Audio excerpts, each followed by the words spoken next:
একজন মানুষ যদি একটা কাজ করতে চায় তাকে সময় দিতে হবে, তাকে জানতে হবে, তাকে বুঝতে হবে, তারে সময় দিতে হবে।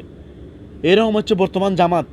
জামাতকে আমরা একবার সময় দেই না, ওদেরকে একবার আমরা দেখি না, সমস্যা কি? ওরা তো আর শেখ হাসিনার মতো এই পুলিশে কিনতে পারবে না, বা সেনাবাহিনীরা কিনতে পারবে না, বা আর্মিরা কিনতে পারবে না, বা রেপরে কিনতে পারবে না। শেখ হাসিনার মতো স্বৈরাচাররা যেহেতু বাংলাদেশের মানুষ দৌড়ে ইন্ডিয়া ফাটাইছে, জামাতের মানুষ তো আর 1 সেকেন্ড লাগতো না। আমার বিশেষ করে আবেদন থাকবো বাংলাদেশের মানুষের কাছে, বিশেষ করে আবেদন থাকবো, আপনারা একবার জামাতকে ভোট দিয়ে দেখেন, দাঁড়িপাল্লায় একবার ভোট দিয়ে আপনারা দেখেন হাল অবস্থা কি।